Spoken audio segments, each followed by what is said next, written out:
Maraknya kasus bullying. Lembaga Indonesia Data digital around the Universitas Hukum dan Tanggung Dan penindasan Kesehatan Mental atau sebesar 50 pendidikan seperti sekolah. Mental Health Survey mengukur total populasi. remaja yang memasuki masa transisi ke dewasa muda juga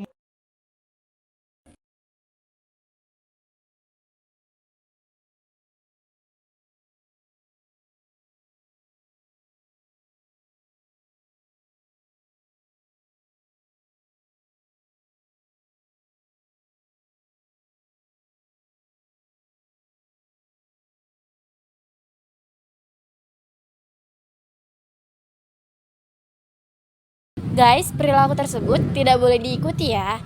Nah, benar sekali, karena dalam bermedia sosial kita harus juga mempunyai etika.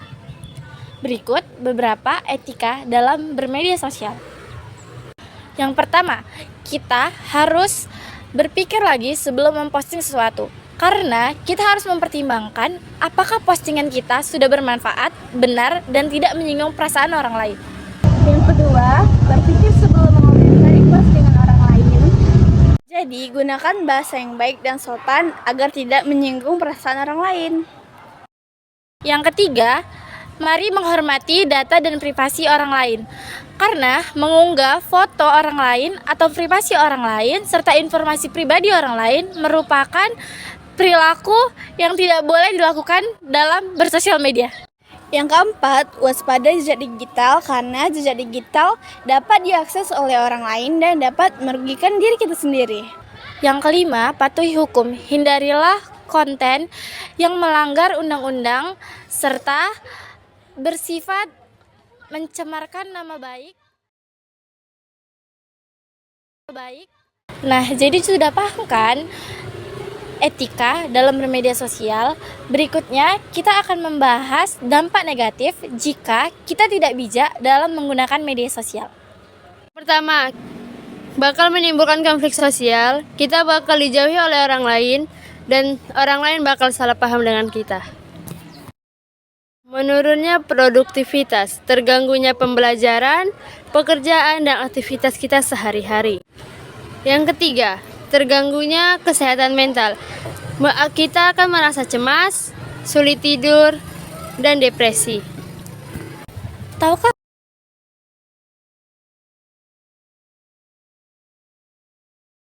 media sosial ada beberapa macam. Salah satunya yaitu yang pertama ada layanan blog. Layanan blog pada dasarnya dapat dipahami sebagai jurnal pribadi yang ada di internet. Salah satu jenis media sosial ini memiliki fungsi untuk membagikan catatan atau pandangan terhadap pembaca atau penggunanya. Contoh media sosial layanan blog yaitu seperti WordPress, Blogger, dan lain-lain. Yang kedua, ada layanan jejaring sosial atau bisa disebut social network. Layanan jejaring sosial ini merupakan salah satu jenis media sosial yang paling banyak digunakan masyarakat di berbagai belahan dunia. Salah satu jenis media sosial ini memiliki fungsi sebagai tempat berkumpulnya banyak orang untuk bersosialisasi seperti memposting video, foto, dan lain-lain. Contoh media sosial yang bersangkutan dengan layanan jejaring ini adalah Facebook dan LinkedIn. Yang ketiga ada layanan blog mikro atau microblogging. Jenis layanan sosial media berikutnya adalah layanan mikro atau microblogging. Meskipun memiliki layanan dan kegunaannya hampir sama seperti dengan blog, tetapi jenis media sosial ini menyajikan halaman yang lebih ringkas. Hal ini membuat layanan microblog memiliki kecepatan yang lebih baik dibandingkan blog. Salah satu contoh layanan ini yaitu adalah Twitter. Yang keempat, ada layanan berbagi media atau bisa disebut sebagai media sharing. Nah, perlu kalian ketahui, layanan berbagi media sosial atau biasa disebut juga dengan media sharing yang sering kamu gunakan saat kamu menghabiskan waktu santai atau waktu belajar melalui sosial media seperti YouTube atau SoundCloud, maka kamu sebenarnya sudah menggunakan layanan berbagi media ini. Salah satu jenis media sosial ini pada dasarnya memang memiliki fokus utama untuk membuat penggunanya saling berbagi konten seperti foto, audio, lalu seperti video. Salah satu contoh lain dari layanan berbagi media ini yaitu Instagram, Flickr, dan lain sebagainya. Kelima, ada layanan kolaborasi. Jenis media sosial berikutnya adalah layanan kolaborasi. Layanan kolaborasi ini sendiri digunakan untuk membuat penggunanya saling berkolaborasi untuk menciptakan suatu kontribusi. Tidak hanya mengajak, dalam layanan kolaborasi ini, pengguna biasanya diperbolehkan untuk merembah konten atau melakukan koreksi terhadap konten anggota lainnya di situs tersebut. Salah satu contoh layanan kontribusi yang paling populer saat ini adalah Wikipedia. Wikipedia sendiri merupakan sebuah proyek ensiklopedia multibahasa dalam jaringan yang dioperasikan secara bebas dan secara terbuka. Yang keenam, ada layanan forum. Jenis media sosial ini memang dikenal memiliki bentuk yang klasik.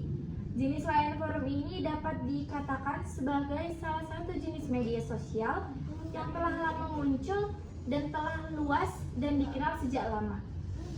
Layanan forum sendiri dapat digunakan oleh pengguna sebagai tempat untuk berbincang atau membahas tentang hal topik yang spesifik bersama pengguna lain di suatu ruang diskusi. Contoh media sosial layanan ini yaitu seperti Kaskus, Quora, dan lain sebagainya.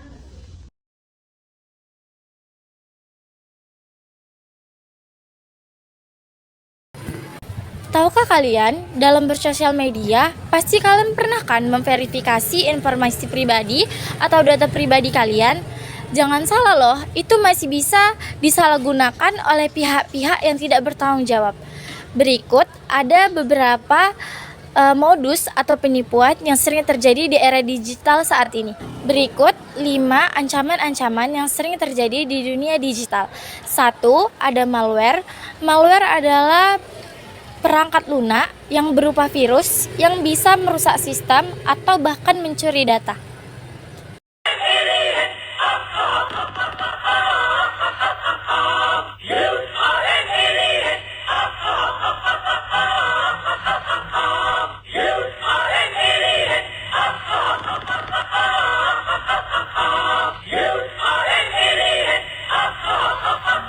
Yang kedua, ada phishing. Penipuan berupa mencuri data pribadi atau memancing seseorang memberikan data pribadi berupa password atau sandi sehingga penipu dapat login ke akun orang tersebut. Pemirsa, semakin kesini teknologi kian berkembang, namun ternyata seringkali dimanfaatkan oleh orang yang tidak bertanggung jawab. Korban penipuan dengan modus mengklik link phishing. Bahaya phishing. Korban phishing, kejahatan phishing.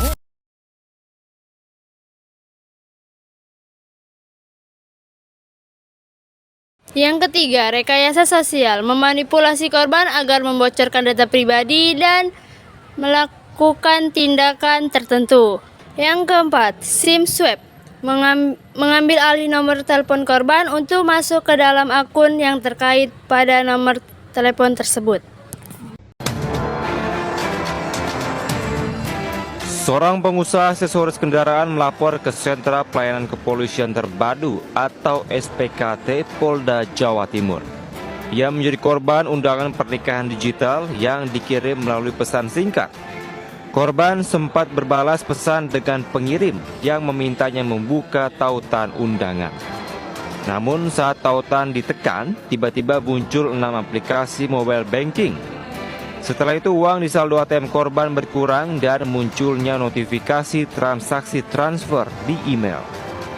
Setelah kehilangan uang 1,4 miliar rupiah, korban melapor ke pihak bank namun belum ada respon. Selanjutnya ia melapor ke polisi. Kelima, ransomware. Mengunci data korban dan meminta tebusan untuk membuka kembali akun korban. Pemirsa, serangan siber kembali menghantam Indonesia dengan menargetkan Pusat Data Nasional atau PDN.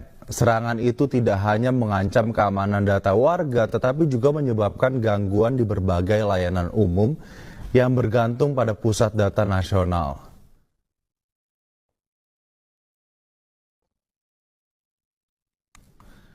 Adapun kronologi serangan siber yang menargetkan Pusat Data Nasional terjadi pada 23 Juni 2024. Akibat serangan ini, Pusat Data Nasional atau PDN mengalami serangan siber jenis ransomware bernama Brandshipper.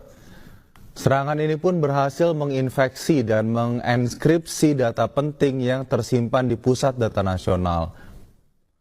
Dalam serangan ini, pelaku menuntut tebusan sebesar 8 juta dolar Amerika Serikat atau sekitar 131 miliar rupiah untuk membuka kembali data yang telah dienkripsi.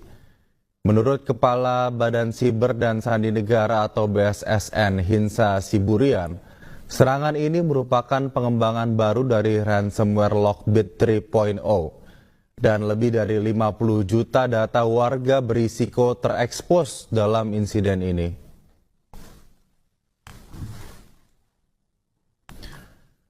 Serangan ini diduga berdampak luas pada layanan umum yang menggunakan data dari PDN, yakni layanan IKTP, yang mana proses pembuatan dan penggantian IKTP terhenti total dan menyebabkan kesulitan mengurus administrasi kependudukan. Kemudian, layanan BPJS Kesehatan juga mengalami gangguan signifikan berupa penundaan dalam pengurusan klaim dan layanan kesehatan masyarakat. Sistem perpajakan juga terganggu hingga proses pelaporan dan pembayaran pajak harus tertunda.